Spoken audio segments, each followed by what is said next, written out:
பதிவை காணக்கூடிய அனைத்து நல்ல உள்ளங்களுக்கும் இந்த பதிவானது உங்கள் கைக்கு வரணும்னு நான் இறைவனோட பிரார்த்தனை பண்ணுறேங்க. இந்த பதிவு நல்லவர்களுக்காக நன்மை சேர்வதற்காக எடுக்கப்பட்ட ஒரு பதிவுங்க. இந்த பதிவின் மூலமாக உங்கள் வாழ்க்கையில் பல மாற்றங்கள் ஏற்படும். இது நாள் வரையிலும் கடந்து வந்த காலங்கள் எல்லாமே கொஞ்சம் கஷ்டமாகவே இருந்தாலும் இனி வரக்கூடிய காலங்கள் உங்களுக்கு வல்லமை பொருந்தியதாக இருக்கணுங்க.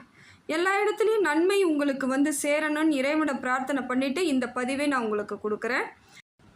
இந்த பதிவானது மகர ராசிக்காரர்களுக்கான பதிவுங்க. மகர ராசிக்காரர்களுக்கு இனி வரக்கூடிய காலங்களில் கிரக மாற்றங்கள், கிரக பலன்கள் எப்படி ஏற்பட்டு உங்கள் வாழ்க்கையை முன்னேற்றமாக மாற்றப் போகுதுன்னு சொல்லிட்டு ஒரு எளிமையான முறையில் இந்த பதிவை நம்ம பார்க்கலாங்க. உங்கள் ராசிநாதன் சனி பகவான் உங்களுக்கு ஓரளவுக்கு சுமாரான பலனை தாங்க கொடுக்குறார். பெரிய நல்ல மாற்றமான பலனை கொடுக்கல. அதனால் இப்போ நம்ம என்ன பண்ணணும்னா கொஞ்சம் கவனமாக இருக்க வேண்டிய சூழ்நிலையில் இருக்கீங்க. கொஞ்சம் கவனமாக தாங்க இருந்தாகணும். ஏன்னா சனி பகவான் இந்த மாதிரி டைமில் எப்படி இருக்காருன்னு பார்த்தீங்கன்னா, குடும்பத்துக்குள்ளே சின்ன சின்ன வாக்குவாதங்கள், பிரச்சனைகள், பிரிவுகள் இதை போல் சூழ்நிலையை ஏற்படுத்துகிறார். வீட்டில் சண்டையே இல்லைங்க, நிம்மதியாக தாங்க இருந்துச்சு. இப்போல்லாம் கொஞ்ச நாளாகவே சண்டை வந்துக்கிட்டே இருக்குங்க. காரணமே புரியலைங்க. காரணம் இல்லாத சண்டைங்க. இதில் என்ன உப்புக்கு கூட பிரயோஜனம் இல்லைன்னுவாங்க.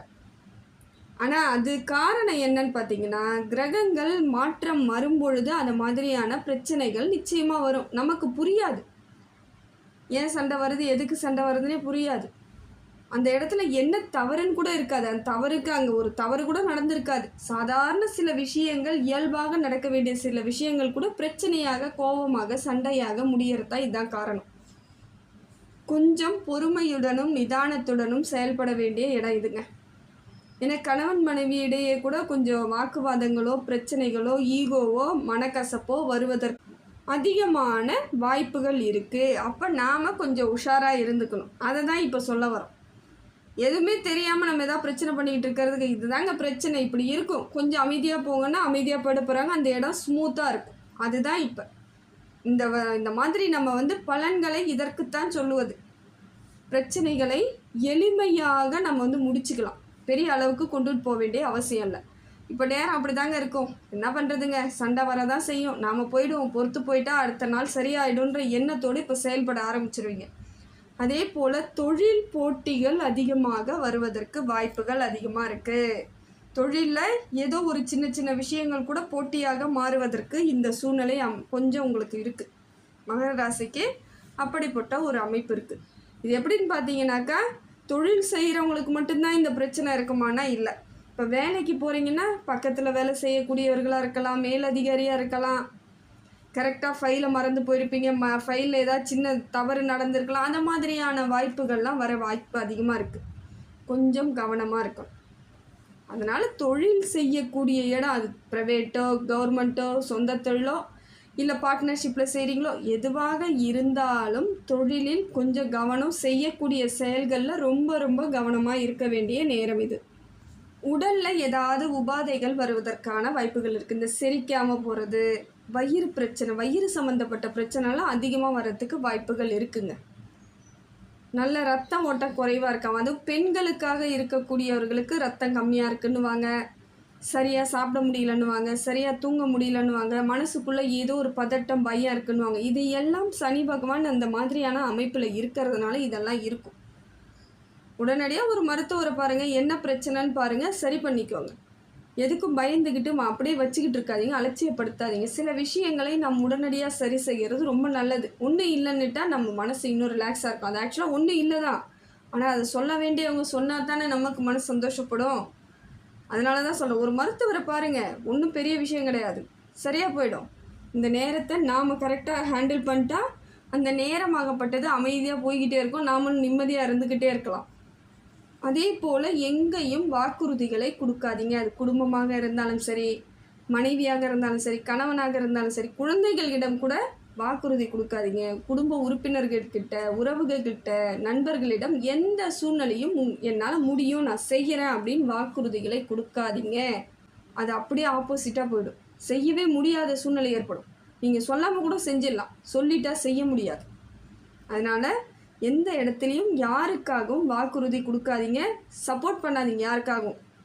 அந்த இடம் தவறாக போயிடும், உங்கள் பக்கமே திருப்பி விட்டுருவாங்க.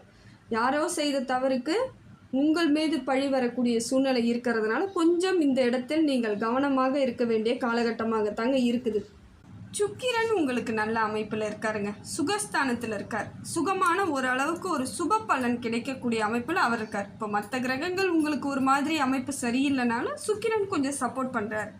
இது ஒரு நல்ல ஒரு அமைப்பு தாங்க. திருமண வாழ்க்கையில் கொஞ்சம் நெருடல்கள் இருந்தால் கூட பிரிவை வராத அளவிற்கு சுக்கிரன் பார்த்துக்கிறார்.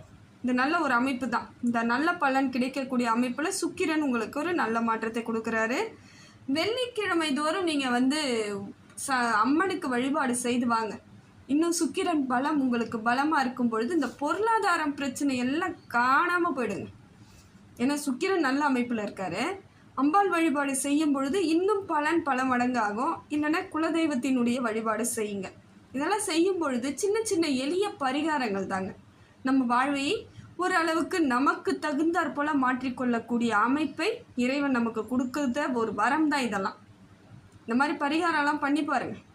ஒரு கோவிலுக்கு போங்க, ஒரு அர்ச்சனை பண்ணுங்க, தீபம் ஏற்றுங்க, ஒரு 10 நிமிஷம் அமைதியாக உட்காந்து போய் பாருங்கள், எல்லாமே மாறுங்க. யாருக்கு பிரச்சனை இல்லையோ இருக்கோ, ஆனால் அந்த கோவில்களுக்கெல்லாம் போகிறவங்களுக்கு பிரச்சனை இருந்தாலும் இல்லைனாலும் அவங்கள சந்தோஷமாக தாங்க இருப்பாங்க. இதுதாங்க அமைப்பு. இந்த அமைப்பை நாமளும் கொஞ்சம் அப்படியே ஃபாலோ பண்ணிக்கிட்டு வந்தோம்னு வச்சுக்கோங்க, எல்லாமே சரியாயிடும். இப்போ மகர ராசிக்கு சுக்கிர பலம் நல்லா இருக்குதுங்க. சந்திரன் உங்களுக்கு ஒரு குழப்பத்தை ஏற்படுத்திக்கிட்டு தாங்க இருக்கார். சந்திரன் மனதளவில் ஒரு மாதிரி ஒரு அமைப்பு, கொஞ்சம் எதுவுமே நமக்கு கிடைக்கலையோ, நமக்கு எதுவும் சரியில்லையோங்கிற எண்ணத்தை ஏற்படுத்துகிறார். எது கிடைச்சாலும் கிடைக்கல இல்லை அப்படிங்கிற எண்ணத்தை உங்கள் மனசுக்குள்ளே கொடுக்க அது ஒரு மாதிரியான சில கொஞ்சம் பதட்டத்தையும் பயத்தையும் கொடுக்கும். ஆனால் சந்திரன் அப்படி தாங்க. மனசை சரியாக வச்சுக்கணுன்னா நம்மளுக்கு சந்திரன் சரியாக இருக்கணும். ஆனால் அவர் அப்படி சரியாக இல்லாத பொழுது கூட நம்ம சரியாக வச்சுக்கணும்னு நினச்சா நம்ம மூளை நமக்கு வேலை செய்யணும். அதனால் இப்போ யோசித்து பாருங்கள், எது கிடைக்கல எது கிடைச்சிருக்குன்னு நீங்கள் யோசிச்சாலே கிடைச்சது தான் நிறைய இருக்கும். எல்லாருக்குமே நிறைய கிடைத்தது நிறைய இருந்தாலும் கிடைக்காததை பற்றி தான் ஏதோ ஒன்று கிடைக்கலனாலும் நம்ம எல்லாத்தையும் டோட்டலாக மனசு அப்செட் பண்ணிக்குவோம். அவன்லாம் இருக்காதீங்க. மகர ராசியை பொறுத்தவரையிலும் சந்திரன் உங்களை போட்டு மனசை போட்டு கொஞ்சம் குழப்பிக்கிட்டே இருப்பார். சில தடங்கல்களை ஏற்படுத்துவார். சில வேலைகளை முழுமையாக செய்ய விடாமல் பண்ணுவார். இதையெல்லாம் அவர் பண்ணுறாரு. அதை விட என்னென்னா சந்திராஷ்டமம் இன்னும் உங்களுக்கு சில பாதிப்புகளை ஏற்படுத்தும். அதனால் கொஞ்சம் நிதானமாக இருந்து சந்திராஷ்டமத்தில் கடவுளை நினைங்க, வேறு ஒன்றும் பண்ணாதீங்க. புதிய முயற்சிகள் எதுவும் பண்ணாதீங்க. ரெகுலராக என்ன செய்கிறீங்களோ அந்த வேலைகளை செஞ்சுக்கிட்டே இருங்க, இயல்பாக இருங்க. யாராவது ஏதாவது செய்தாலும் அந்த இடம் பிரச்சனையாகவும் சில விஷயங்கள்லாம் கிடைக்க வேண்டியது அன்றைய தினம் நம்ம ரொம்ப அலைச்ச பழப்பாக இருக்கணும் பார்த்தீங்களா, அந்த மாதிரியான ஒரு சில அமைப்பு ஏற்பட்டுரும். தேவையில்லாத வேலை பளு வரும், உடலில் ஏதாவது பிரச்சனை இருக்கும், நல்லா இருக்கிற மாதிரி இருக்கும், திடீர்னு பார்த்தா மனசுக்குள்ளே பயம் வரும். இது எல்லாம் அந்த சந்திர அஷ்டமம் நமக்கு கொஞ்சம் கஷ்டத்தை தான் கொடுக்கும். ஆனால் கவலைப்படாதீங்க, கடவுள் பேரை நினைங்க. விநாயகரை வழிபாடு செய்தால் உங்களுக்கு அத்தனையும் அற்புதம் தாங்க, தப்பு கிடையாது. புதன் பகவான் உங்களுக்கு நல்ல ஒரு மாற்றத்தை ஏற்படுத்தி கொடுக்குறாருங்க. நிறைய யோசிக்க சொல்கிறாரு. இப்போ உங்களை எந்த முடிவையும் எடுத்த கவுத்தன்னு செய்ய மாட்டீங்க, செய்யாதீங்கன்றார். முதல்ல எதாக இருந்தாலும் சிந்திக்கலாம் அப்படிங்கிற எண்ணத்தை அவர் கொடுப்பார். நிறைய யோசிப்பீங்க, நிறைய தீர்க்கமான முடிவுகளை எடுப்பீங்க. கரெக்டான முடிவுகளை எடுக்கக்கூடிய காலமாகவும் மகர ராசிக்கு இந்த காலம் அமையுதுங்க. சில முக்கியமான முடிவுகளை எடுப்பீங்க. ரொம்ப நாளாக குழப்பிக்கிட்டே இருந்த சில விஷயங்கள்லாம் கூட இப்போ உங்களுக்கு சாதகமான பலன்களை கொடுக்கக்கூடியதாக இருக்குது. அதே போல் இடம் வாங்கிறது, இடம் விற்பது, இல்லை வீடு கட்டுவது, வீடு வாங்கிறது, அந்த மாதிரி ஏதாவது எண்ணங்கள் இருக்குன்னா அதுக்கெல்லாம் தீர்க்கமாக முடிவெடுக்கக்கூடிய காலகட்டம் இது. கரெக்டாக எடுங்க. நீங்கள் முடிஞ்ச வரைக்கும் எல்லாத்தையும் சிந்தித்து ஆலோசனை பண்ணி செய்யணும். மனசை எந்த விதத்துலையும் மனசுக்கு ஆசைப்படுறத செய்யாதீங்க. புத்திசாலித்தனமாக சில முடிவுகளை யோசித்து செஞ்சால் மட்டும்தாங்க ஜெயிக்க முடியும். மனசு எல்லாத்தையும் தான் கேட்கும். அதை செய்யலாம், இதை பண்ணிடலாம், அப்படியே வில்லா வளைக்கலான்னு கூட சொல்லும். ஆனால் அறிவுபூர்வமாக யோசிச்சு பாருங்க, எந்த அம்பையும் வில்லா வளைக்க முடியாதுன்னு அது சொல்லிடும். அப்போ நம்ம தீர்க்கமான முடிவுக்கு வந்துடுவோம். அதனால் முடிஞ்ச வரைக்கும் உங்களுக்கு உரியதை நீங்கள் சரியாக எடுத்துக்கிட்டு போகணும்னு நினச்சிங்கன்னா புத்திசாலித்தனமாக உங்கள் புத்தியை பயன்படுத்தி வெளியே வாங்க, எல்லாமே நல்லபடியாக அமையும். அதனால் இப்போ புதன் பகவான் உங்களுக்கு ஆலோசனையெல்லாம் நல்லா தராரு. பொன் பொருள் சேர்க்கை உங்களுக்கு கிடைக்கக்கூடிய பாக்கியமும் கொடுக்குறாரு. புதன் பகவானால் உங்களுக்கு இந்த மாறுதல் ஏற்படுது. அதே போல் படிக்கக்கூடிய பிள்ளைகள் வந்து நல்லா படிப்பீங்க. கும்பராசியில் புதன் பகவான் உங்களுக்கு அந்த அளவுக்கு சப்போர்ட் பண்ணுறதுனால படிப்பின் மீது ஆர்வம் நிச்சயமாக வரும். புதன் பகவான் மூலமாக வருது. ஆனால் சனி பகவான் அந்த புத்தியெல்லாம் கொடுக்காம தான் பண்ணுவார். இருந்தாலும் புதன் பகவான் உங்களுக்கு சப்போர்ட் பண்ணுறாரு. உங்கள் ராசிநாதன் தான் கொஞ்சம் உங்களுக்கு சில ஏடாகுடமாக இருக்காரே ஒசரம், புதன் உங்களுக்கு நல்ல அமைப்பில் இருக்காருங்க. வண்டி வாகனத்தில் செல்லும்பொழுது கொஞ்சம் கவனமாக போங்க. ஆனால் வண்டி வாகனம் வாங்கக்கூடிய அமைப்பு இருக்குது. அதில் போகும்பொழுது கொஞ்சம் நிதானமாக போகிறதுக்கு முயற்சி பண்ணுங்கள். எல்லா விஷயத்துலையும் கண்ணும் கருத்துமாக இருங்க. வேறு ஒன்றும் வேணாம். எவ்வளோக்கு எவ்வளோ உஷாராக இருக்கணுமோ இருக்கணும். ஏன்னா எவ்வளோ தான் பட்டாலும் சிலர் வந்து என்ன பண்ணுவாங்கன்னா அந்த அலட்சியத்தோடு தான் காலத்தை கடத்துவாங்க. இன்னைக்கு டைம் சரியில்லை, எது பேர்லேயோ பழியை போட்டுட்டு காலத்தை கடத்துறவங்க நிறைய பேர் இருக்காங்க. ஆனால் நாம் சரியில்லைன்னு என்றைக்கு தோணுதோ அன்றைக்கி எல்லாமே சரியாயிடுங்க. அதனால் எல்லா இடத்துலையும் கண்ணும் கருத்துமாக இருக்கணும், ஆலோசனை பண்ணணும், அலட்சியப்படுத்தக்கூடாது. பொறுப்பாக இருந்தால் எந்த பிரச்சனையும் பெருசாக ஆகாதுங்க. மகர ராசியை பொறுத்தவரையிலும் இந்த காலகட்டம் ஒரு நல்ல அமைப்பில் இருக்குது, நல்லா இருக்குது. நீங்கள் உங்களுடைய சரியான வழிவகையை ஏற்படுத்திக்கிட்டு குலதெய்வ வழிபாடு உங்களுக்கு பலன் தருது, ஹனுமன் வழிபாடு உங்களுக்கு பலன் தரும், விநாயகர் வழிபாடு பல மடங்கு பலன் தரும். அதே போல் 11 தேங்காய் வந்து கட்டி எடுத்துகிட்டு போய் திங்கட்கிழமையில் போட்டுவாங்க விநாயகருக்கு.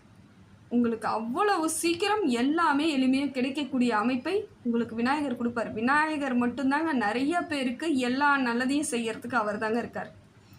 முதல் கடவுள் அவர். அதுக்கப்புறம் நம்ம எல்லா தெய்வத்தையும் வேண்டுங்க, அது ஒன்றும் தப்பு கிடையாது.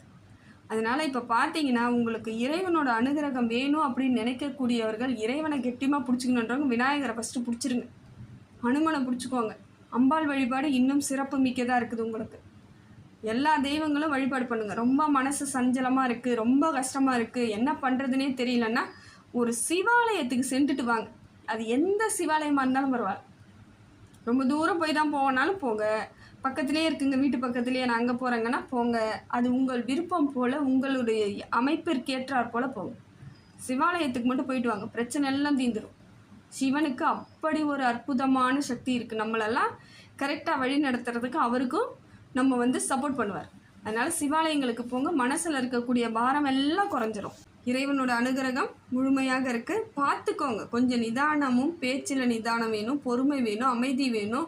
சூழ்நிலையை அடாப்ட் பண்ணிக்கோங்க. இருக்கக்கூடிய சூழ்நிலை எப்படி இருக்குன்னு அதற்கு தகுந்தா போல் அடாப்ட் பண்ணி போனீங்கன்னா எல்லாமே சாதகம் தாங்க. பயப்பட தேவையில்லை, வெற்றி தான்.